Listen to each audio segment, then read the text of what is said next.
va, tai kuogi mane ta iridologija taip patraukė organizmo sveikatos būklę.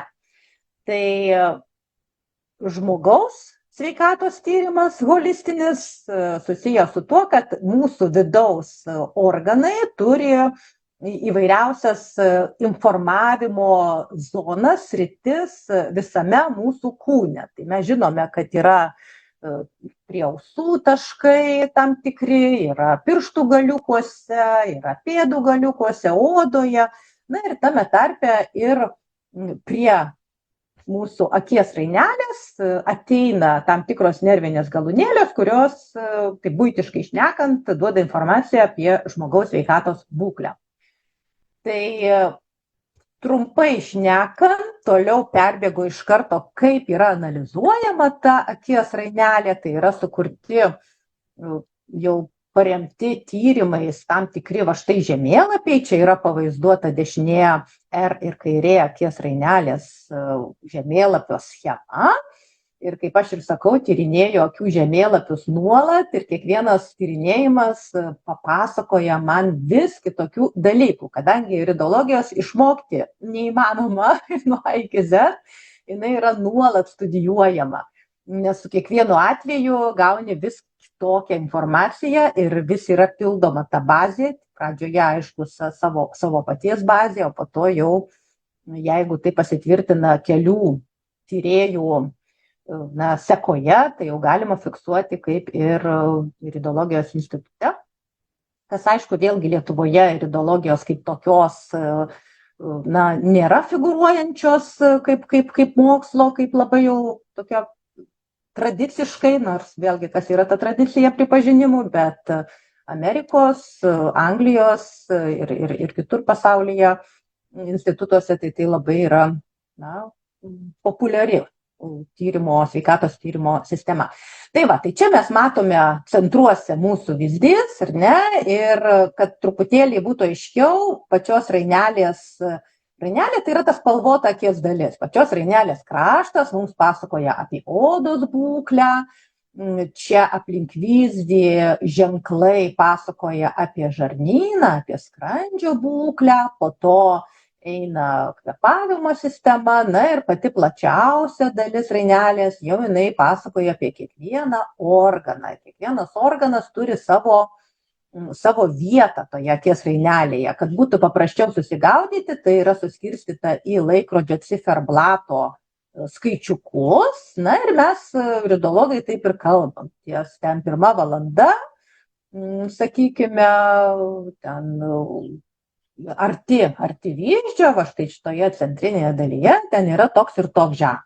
Na ir iš karto galima kalbėti apie ką tai rodo. Ir atitinkamai kita akies rainelė irgi spinduliuoja tą pačią informaciją, bet jinai šiek tiek skiriasi. Jeigu dešinė akies rainelė, jinai daugiau informuoja apie žmogaus paveldėjimą iš tėvo pusės, kairė truputėlį daugiau iš motinos pusės, nes iridologiškai galima ir paveldimas problemas apspręsti ir netgi yra kalbama, kad iki 7 kartų galima nustatyti tą paveldėjimo tam tikrą faktorių, kas gali nutikti. Tai kuo yra naudingas iridologijos tyrimas? Tuo, kad jisai užbėga ligai už akių. Dar gali būti organizme tame tiek funkcinėme, tiek organiniam, reiškia, pakitimuose kūno organų nebūti tam tikrų sutrikimų, o jau, sakykime, akies rainelėje jau stebime. Ar tai patamsėjimą, ar tai pašviesėjimą, ar tai kažkokių dėmių atsiradimą. Kartais žmonės sako, mano akys spalvotos, vaikystėje tokios nebuvo, patapo tokios vėliau. Na tai žiūrime, kurioje vietoje tos spalvos. Jeigu jos daugiau ties žarnyno zona, tai vėlgi su žarnynu kažkas susiję. Jau vėlgi žiūrim pagal kokias spalvos, ar ten šviesėjimą, ar tamsėjimą, tai galima spręsti. Va, dabar čia ant gyvos akelės nuotraukos štai taip matosi mūsų išdėstymas. organų sistemų. Ir analizuojama, kaip ir sakiau, pluoštai, spalva, pigmentinės dėmės, formos. Ir toliau tęsant, aš norėčiau pereiti prie to, ką pirmiausiai žiūrim. Tai pirmiausiai yra žiūrimas vyzdys, kaip jisai natūraliai reaguoja į šviesą. Ir žmoguje pirmiausiai nustatome, kokio jis yra tipo. Ar jis daugiau simpatinio tipo pagal autonominę nervų sistemą, ar parasimpatinio tipo, nes atitinkamai jo organizme vyrauja ir tam tikri momentai tiek vaistažolių veikliųjų medžiagų priėmime, tiek mitybos parinkime, nes iridologija be rekomendacijų tai yra tik tai informacija. Todėl iridologai, ir aš tame tarpe visada dirbu ir su tam tikrų mitybos rekomendavimo planu, ir su vaistažolių irgi rekomendacijomis, žiūrint ir pagal jo nervinės sistemos tipažą, ir pagal ženklus rainelėje to žmogaus. Ir ką mes kiekvienas buitiškai galime pamatyti, pažiūrėjęs vienas kitam į akis, tai yra spalva. Tai iridologija yra dvi spalvos, tai yra mėlyna ir ruda, o visos kitos tai yra mišrios spalvos, mišri akių rainelės spalva, ir dažnai jinai yra susijusi su tam tikrais jau pokyčiais organizme.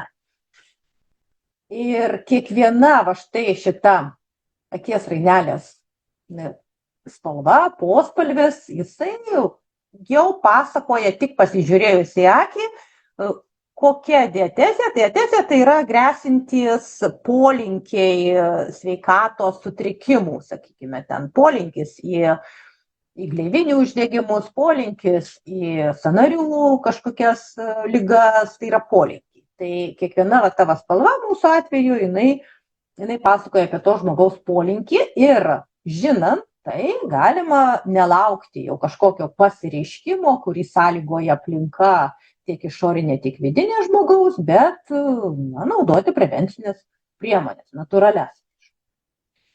Tai pradėti norėčiau nuo gražių, mums Lietuvoje dažnai sutinkamų žydrų akių, šviesiai mėlynos, nuotraukoje parodyta kelė, gali būti net pilkšvai žydra.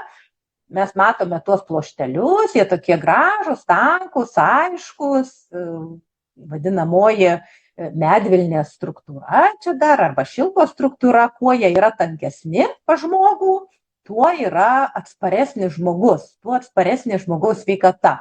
Kuo mažiau štai tokių įdubų, jeigu pasižiūrėtumėte į savo akis, tai tuo žmogus yra stipresnės sveikatos. Kartais net sako, nepaiso savo gyvenimo būdo, bilia kaip ten gyvena, bet kažkaip sako sveikas drūtas. Ne? Tai tiesiog tokia jau jo paveldėta genetika. Ir kai pasižiūri į akis, tai ir pamatai, kas yra. Tai tokio tipažo akių savininkams yra būdinga šviesi oda, jautri oda būna, saulės aktyvios reikėtų šiek tiek pasisaugoti. Kraujagyslės plonos, turi polinkį į gleivinių uždegimus ir limfos sąstovį. Tai gali tinti kojytės, matytis paakių patinimai, užsilaikyti skysčiai organizme gali. Nes pas jį yra ta vadinama limfinė katarinė diatezė, tai reiškia, kai jis turi polinkius į artritus, cistitus, šlapimo sistemos susirgimus, peršalimus dažnus, gali būti polinkis į alergijas, ir gleivių kaupimas vadinamas, kai gal teko, kas tokie yra savininkai tokių akelių, kad norisi ryte išsikosėti arba čiut oras pasikeičia ir žiūrėk, jau iš karto kažkokios gleivės eina, tiek iš nosytės, tiek iš gerklytės, žodžiu. Tai pavasarį iš vis labai dažnai jiems tai nutinka, kadangi pavasariniai tie virusai, netgi ne tai, kad virusai, tai yra tiesiog gleivinių reakcija, jeigu holistiškai žiūrint, nes kepenys reaguoja į saulės šviesos pokyčius ir gleivinės iš karto irgi sureaguoja. Ir prasideda valymasis. Tai jeigu ten tie visi atsikrenkštimai yra tik tai tokio lygio, kai neina iš giliai, nėra temperatūros, tai užtenka tiesiog augalinių preparatų, kurie labai puikiai veikia. O dabar pavasarį ypatingai, tai tuoj pradės lysti tramažolės, tai mano nuostabiausia žolytė tramažolė ir sako, ten, kurios auga, reiškia, žmogui jų reikia. Pas mane čia irgi auga jų daug ir aš jų visada prisirenku ir jos ir visiems kvėpavimo takams gerai, atsikosėjimui gerai, čia aišku, Marius daugiau gal papildytų, bet šiaip tai rekomenduoju pasirinkti, jeigu su sinusais kas nors turi vargelių dažniau žiemą, tai irgi labai gerai valo.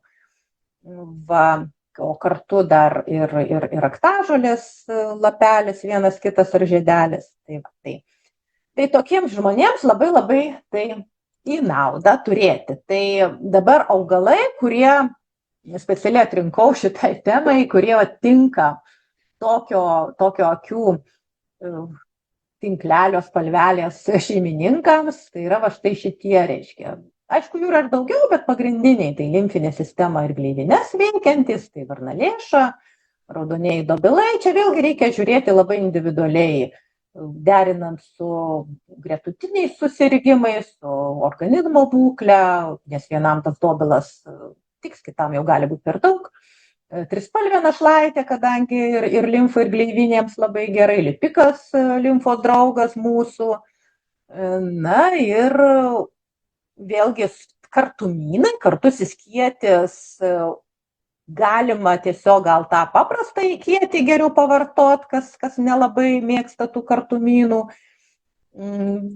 Kmynai, pankoliai, pipirmėtė, visos mėtiniai šitie augaliukai mūsų irgi labai gerai ir spazmus atpalaiduoja, ir virškinimo trakto, ir va štai šitiems žmonėms labai jie į naudą.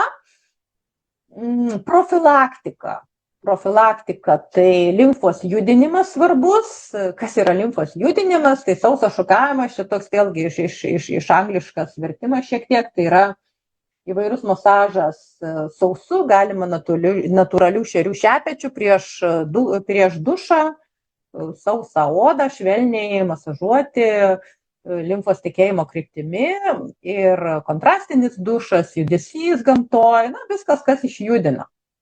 Mityboje reikėtų vengti pieno produktų, ypatingai saldaus pieno produktų, kadangi gleives linkęs formuoti pieno produktai. Be abejo, cukraus, miltų, daugiau vartoti garintų daržovių, rūgštinto vandens, linų sėmenų, kad išjudinti tiek virškinimo traktą, tiek bendrą detoksikacinį tą procesą. Rūgštintas vanduo tai yra citrina su citrinos įspaustų sulčių į stiklinę vandens ryte, jeigu leidžia jūsų sveikata. Tai yra, jeigu nėra ten virškinimo didelių problemų, tai labai puikiai tam tinka. Labai rekomenduoju paskaityti knygą Žartskaus Rūgštus sveikatos skonis, kas tikrai nuostabiai pastato tokį supratimą kiekvienam jam skirtą vietą ir pasidaro pakankamai aišku, nes kartais žmonės, ir aš pati kadaise seniai painiodavau, kas yra užrūgštintas organizmas ir kaip tai yra blogai, ir kas yra ta rūgšti organizmo terpė. Žodžiu, čia yra tokie reikalai. Žodžių žaismas, kalambūrai, žodžiu. Tai pirti šiltos vonios irgi labai yra gerai. Na ir čia greičiausiai jau paskaitėt, kokie tie augaliukai santraukoje labai tinkami. Tai pavyzdžiui, aš irgi esu tokių akių šeimininkė, tai pavasarį paprastų salotų pasisėjau šiltnamyje, bet nelabai aš jų ir laukiu, nes daugiau laukiu augalų iš pievos. Ir mano skaniausios salotos, galbūt kažkam irgi bus naudinga, tai yra garšvų lapeliai belendantis, builių lapeliai, šitie kiaulpienių lapeliai, dilgėlė viena kita, jeigu jau kutena, tai nuplikai ją, bet net ir vasarą man tos nušienautos garšvos ir builiai, kurie atželia, tinkami mano salotoms ir aš labai jom džiaugiuosi ir galite pabandyti ir jūs.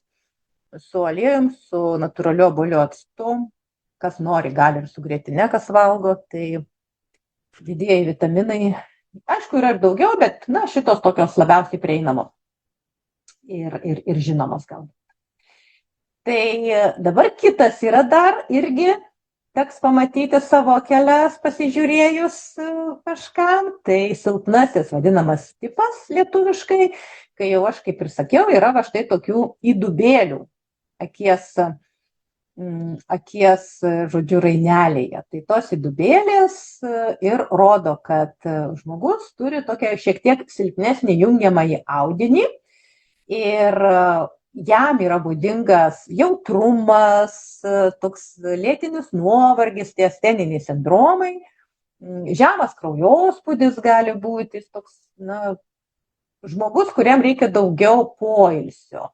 Ir jam labai naudingi augaliukai, tai vėlgi panašiai kaip ir tuomet anam tipui, tačiau dar čia imbieras labai gerai, va dėl to tokio aktyvinančio šiek tiek, bet jis šiek tiek ir tą kraujospūdį gali numušti, tai čia reikia irgi atsargiai žiūrėti, bet ypatingai gerai vegetacinę nervų sistemos jautrumą raminantis. Melisa, valerijonas, sapiniai, ta pati lavanda gali būti naudotina ir profilaktiškai tonizavimas, tai vaikščiojimas, judėjimas, žolyčių, vaistažolių raudonėlis, gudobelė, rozmarinas, vartoti daug silicio, cinko, geležies atsargas papildyti augaliniu būdu, tik ne cheminiu, nes gali būti per daug ir bus dar blogiau.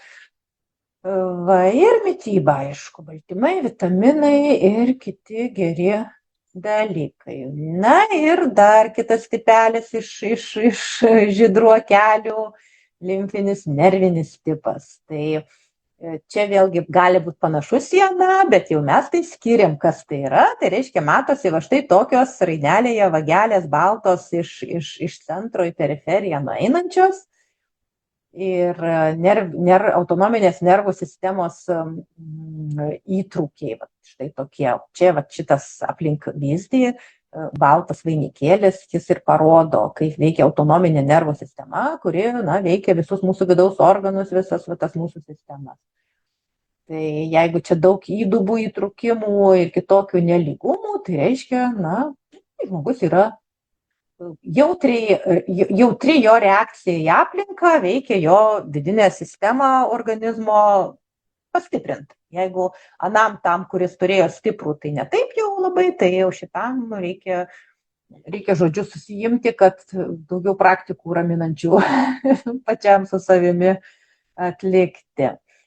Ir jam būdingi dažnesnis prakaitavimas, tokie tremorai, širdies plakimas pagreitėjęs, todėl reikia ramybės ritualų, kvėpavimo praktikų, kvapų terapija, aromaterapija čia veikia, magnis labai gerai pavartoti vakarais. Ir visos žolytės, kurios tinka neuroendokriniai ašiai, su melisa, jonažolė, pasiflora, šventagaršvė, valerijonų, ramunėlių, lipikas, trispalvė našlaitė, vengti kofeino stimuliantų ir perteklinio fizinio krūvio, kad neužsiaktyvintų. Ir aišku, labai svarbu dienos ritmo paisyti.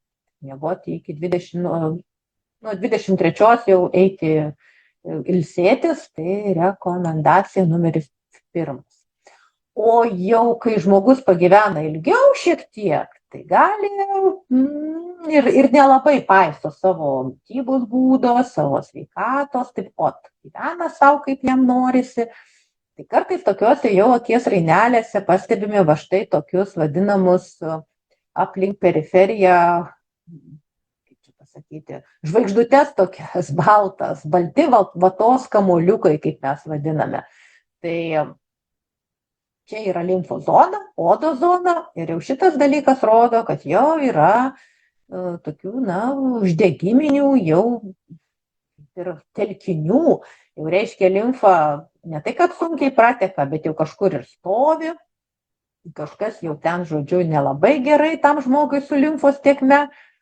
Gali prasidėti alerginės reakcijos. Jau čia jau yra tikimybė, kad žmogus turi alerginių odos reakcijų. Dažni uždegimai kvėpavimo takų ir jau, reikia jau jam pasirūpinti savimi, tai reiškia vėlgi pirmiausiai pieno produktų jau atsisakyti. Čia jau labai rekomenduojama 2 kartus per metus daryti limfos valymosi kursą, bent jau 21 dienos. Na ir yra va štai toks, kaip pavyzdys, mišinukas, kurį galima pasidaryti va iš tokių žolyčių. Ir procentais šiek tiek surašyta, bet čia vėlgi toks jis yra bendrinis, o kiekvienam asmeniškai parenkam jau atskirai, bet kai bendrinį galit pavartoti bent jau mėnesį laiko, po to aišku būtinai jau tą pertrauką reikėtų pasidaryti. Toliau, kas tikrai netinka, tai netinka visi va štai tam tipui, štai šitam uždegimui. Ne? Atrodo, imi valai, bet negalima, nes labai stipriai tokių karčių augalų, nes jie gali labai suaktyvinti kepenis ir labai greitai sukelti gleivinių reakciją. Tai tiesiog jau kas per daug irgi negerai. Šitam tipui reikia atsargiai eiti tiek su vaistažolių preparatais, tiek su gyvenimo būdo pokyčiais, nes gali per daug užaktyvinti tą valymąsi ir dar labiau išlys įvairūs negeri dalykai, kurie yra. Ir tiesiog sustiprins tą pačią uždegiminę reakciją. Reikėtų atsargiai.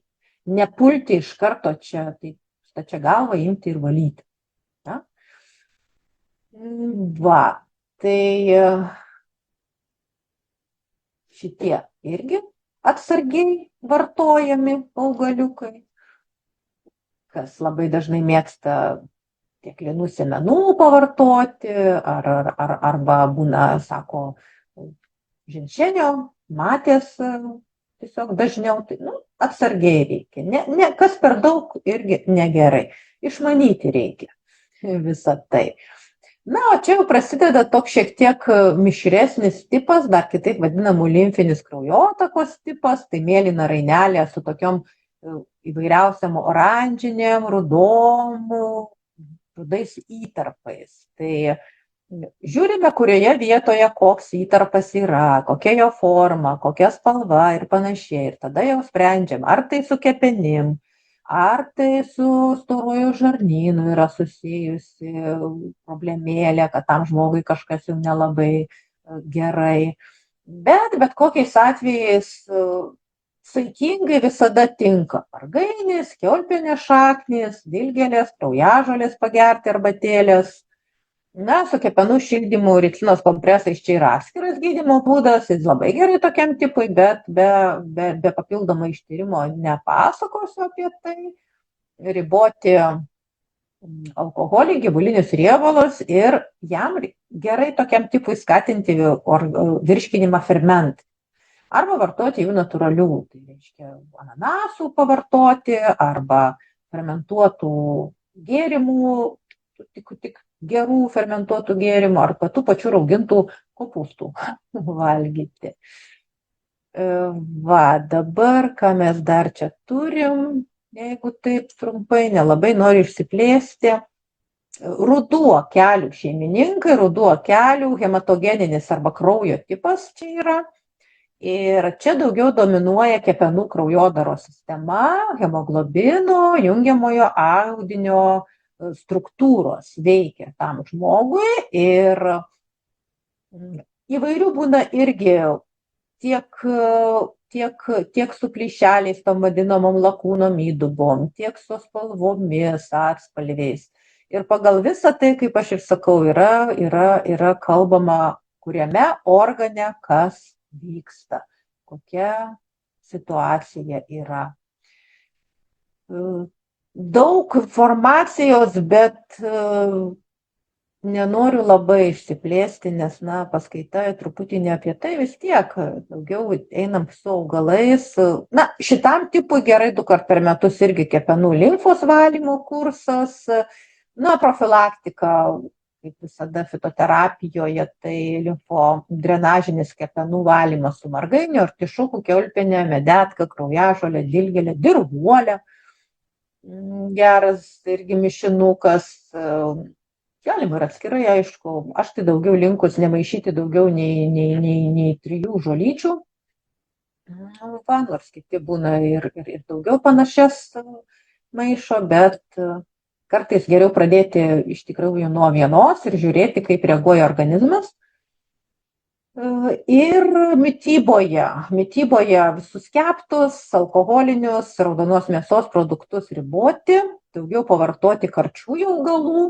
Tai nebūtinai ten pelynas kartusis, bet gali būti kiaulpienės tie patys lapeliai, cikorijos šaknų gėrimas, gali būti garstyčios lapeliai ir visi žali produktėliai. Tai žalieji kokteiliai iš žolyčių pievoje pats tas dabar pavasariop iš esmės tai visiems. Mišrus tipas, sako žalios akys, bet iš tikrųjų tai čia yra sumaišytos rudos su mėlynom. Tai jo ir savybės yra pereinamos tarp limfinio tipo, melsvo atspalvio ir hematogeninio rudo atspalvio. Tai reiškia ir tos fiziologinės kryptys diatezės gali būti irgi nuo kepenų iki virškinimo sistemos, iki odos sistemos pereiti, toks ir tai jau čia reikia save labai prižiūrėti. Kai žmonės yra žalsvų akių, va, žiūrim mes toliau, ką galiu. Nes dar truputį noriu papasakoti šiek tiek ir ką dar mes atkreipiam dėmesį, kad tokiai bendrai pažinčiai. Taip.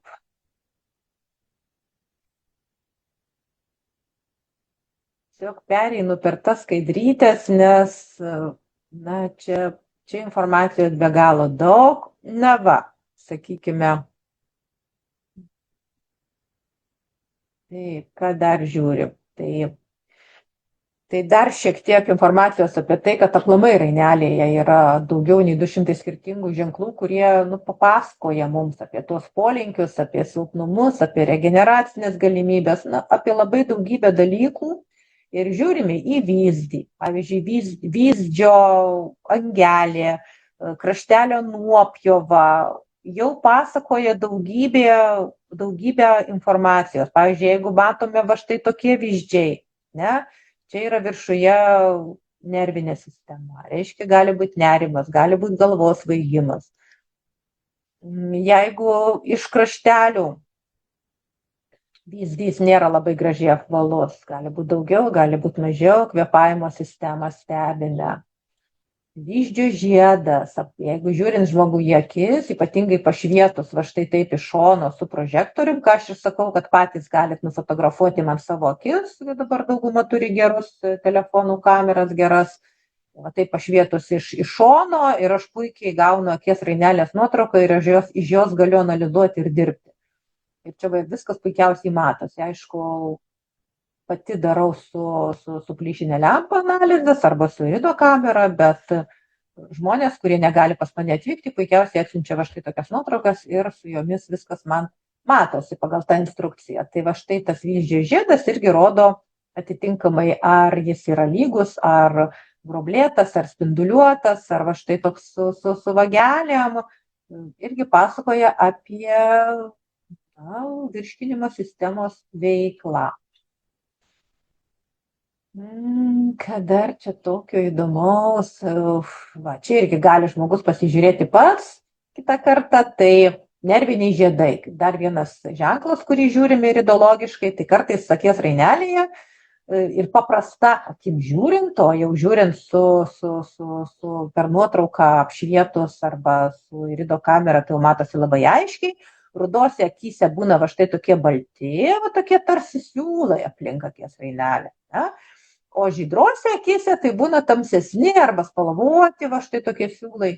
Tai čia yra tokie nerviniai žiedai, bangelės, kas rodo, kad ties tam tikromis organų sistemomis šitoje rainelėje yra įtampos ir daug. Ir čia jau žiūri vėlgi, kur tas žiedas pasibaigia. Lankas, kuris prasideda, kokie kiti spinduliai į jį įeina, stebime, kas yra iš tikrųjų organizme ir kaip reikėtų padėti tam žmogui. Jeigu tokius aplink savo akies rainelės matote, tai jau žinokit, nervinės įtampos turit daug. Ir reikia jau kažką su tuo daryti. Neleisti, kad tai pereitų į kažkokius sutrikimus. Na, o įdubos, kaip ir minėjau, yra va štai tokie įvairūs ženklai rainelėse. Gali būti įvairioje vietoje, įvairiai susitelkę. Tai paprastai buitiškai šnekant, tai rodo silpnesnę toje vietoje organizmo būklę. Tai ar tai kepenų silpnesnė veikla, ar tai virškinimo, ar tai širdelės silpnesnė vieta. Ir čia jau reikia nuodugniai žiūrėti, ką su tuo veikti. Ir kaip gelbėtis. Va. Na ir dėmės, dar dėmės. Dėmės dar noriu irgi šiek tiek papasakoti. Tai čia irgi pasižiūrėję gali pamatyti tų dėmelių ne vieną ir jos gali rodyti toksinus. Pagal jų spalvą mes sprendžiame, kaip seniai ta problema yra ir kokio jinai yra intensyvumo. Kuo tamsesnė, tuo senesnė arba tuo aktyvesnė būklė, o kuo šviesesnė, tuo lengviau išsivalo. Tai gali ateiti va štai toks žmogus, o išeiti po fitoterapijos, po mitybos pokyčių su šitų dėmelių ženkliu pašviesėjimu arba būna, kad ir išvis išnyksta. Būna kartais skirtingų akių žmonės gimsta. Irgi tokie įdomus dalykai nutinka genetiškai. Tai ten atskira šnekta. Taip, ką dar čia? Na, va čia tos visos zonos, ką mes žiūrime. Vyzdžio, skrandžio, žarnyno, nervinės sistemos, valymosi zona. Va šitoj vietoje rainelės, šalinimo zona. Ta šalinimo zona, limfa, oda. Ir žiūrim, kur kas yra.